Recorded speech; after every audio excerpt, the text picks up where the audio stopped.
One morning, the alarm on his phone started buzzing like every other day, but the air in the room felt different.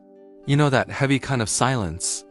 The one that makes you stay in bed a little longer, staring at the ceiling, feeling like the whole world is waiting for you to decide. Will you be the same person today, or someone else? Aria lay there on his back, looking at the faint cracks in the ceiling. He had seen them 1,000 times before, but this time they looked like lines dividing who he was from who he was supposed to be. He dragged a hand over his face, took a deep breath and whispered to himself, "Get up. Just work today, like always." And the moment he said, "like always," something dropped inside his chest. As if a hidden part of him finally admitted, "I'm tired of this." He got out of bed, walked slowly to the bathroom and turned on the weak yellow light. He stood in front of the mirror, same face, same routine. But today, something was off. It was still his face. But his eyes looked different, just a little more tired. A little further away, a little more empty. He stared at himself for a few seconds. What happened to your eyes? He thought. When did you become this hollow? The mirror, as usual, stayed silent. Aria was a hairdresser. One of those people everyone says has golden hands. He could bring dead hair back to life, pull bright colors out of darkness, and draw a smile on a stranger's face with nothing but scissors, color, and a brush. His salon was small, but full of light. Mirrors everywhere. The sound of blow dryers, music in the background, half laughter from clients who came in with heavy minds, and left pretending everything was fine. But Aria knew something. Every night when he pulled the shutter down and turned off the lights, the real weight wasn't in his feet or his shoulders. It sat somewhere deeper, in a place inside his chest he didn't have a name for. Like a stain he wiped away every night and woke up to see again every morning. That morning, as he walked to the salon, the city felt colder than usual. The air touched his face like a reminder. Time is moving. Hair is turning white. Hands are getting slower.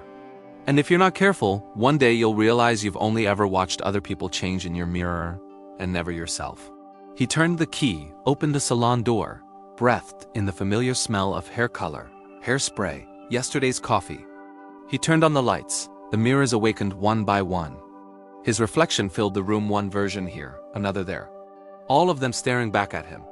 He hung his coat, straightened the chairs, arranged his tools. Don't think about it, he told himself. Just work today. Then the bell above the door rang. Aria looked at the time too early. He opened the door. A man stepped in. Average height, gray hair, clean clothes. Calm face, but eyes. Eyes that felt like they had seen through Aria's entire life. "Hello, did you book an appointment?" Aria asked. The man walked straight to the middle chair, Aria's favorite, and sat. "No, I didn't book, but it's time." "Time for what?" Aria asked, half laughing. "A haircut? A color?" The man looked only at the mirror. "It's time for you to finally see yourself, Aria." Aria froze. "How do you know my name?" "We've known each other a long time," the man said. "You just had too much noise in your life to remember me." Aria tried to dismiss the tension, but something in his chest tightened. He made coffee, placed it beside the man, and asked again, "So what do you want me to do?" "I didn't come for my hair," the man said. "I came for your life. For the part of you hidden behind everyone else's transformation. You help everyone else change, Aria. But you never change yourself." Aria's irritation surfaced. "Look, if you want a service, fine. If not, I have other clients." The man turned toward the clock. 8:27. Frozen. Aria stepped closer. "Is it broken?" "No," the man said quietly. "Time stopped for you. So you can stop running." Something inside Aria trembled. "Sit," the man said. "Today, you are the client." Against his own will, Aria sat. The man asked, "Do you remember what you promised yourself 10 years ago? The day you decided to become a hairdresser?" Aria frowned. "How do you know about that?" "You told yourself you would never live an ordinary life. You said you'd open your own salon, create your own name, teach, inspire, shine. I was there when you made that promise." Aria's breath caught.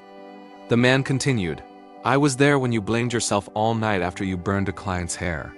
I was there when you got your first big tip and whispered, 'Maybe I can do this.' I was there every night you scrolled through videos of people living the life you wanted." Aria whispered, "Who are you?" "I am every part of you that you silence." the man said. Your courage. Your truth. Your dream.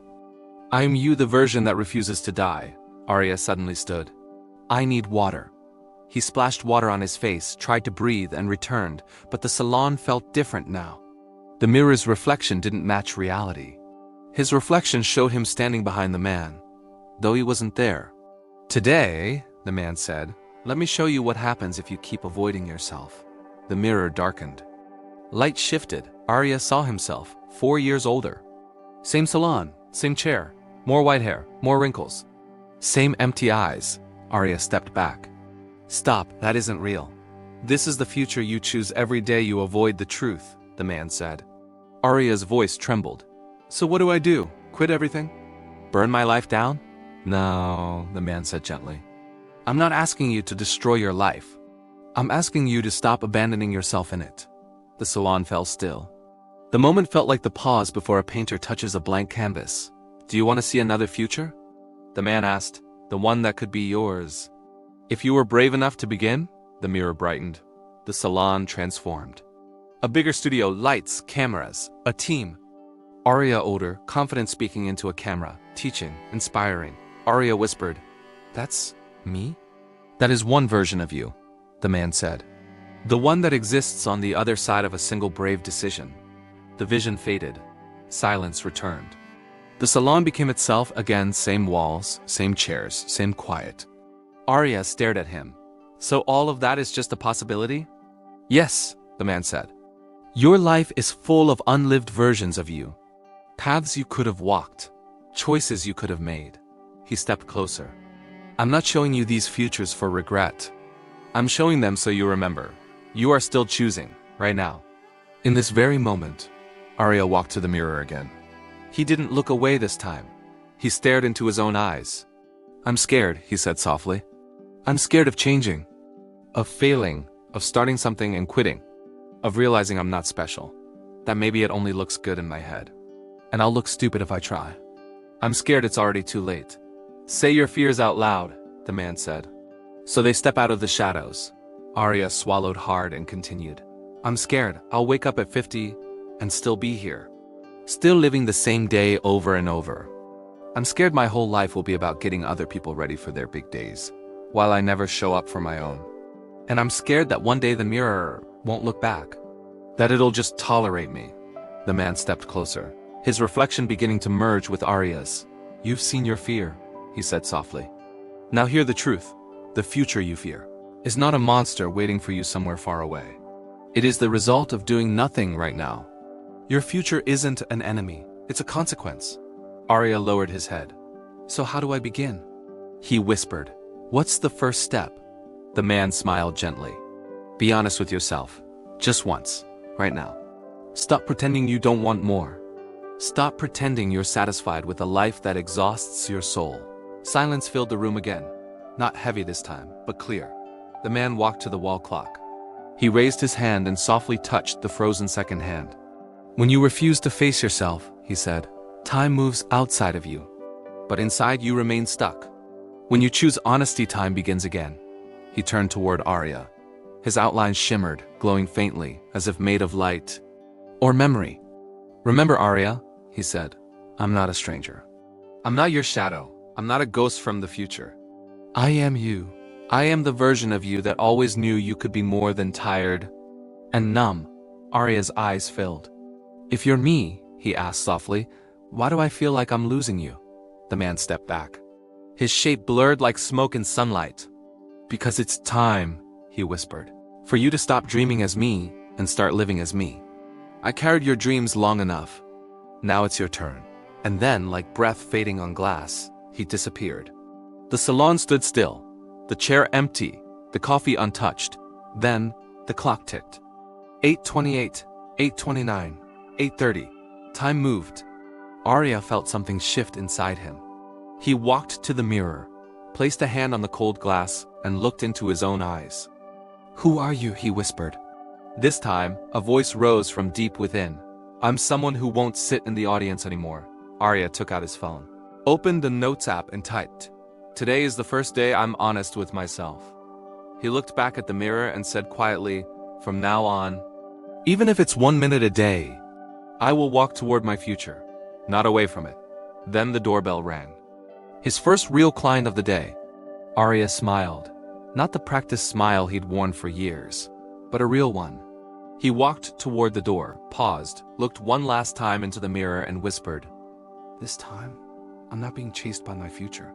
I'm walking toward it." He opened the door. Outside, nothing had changed, but inside Aria, everything had. Because that morning, he finally understood. The stranger who walked into his salon had never been a stranger at all.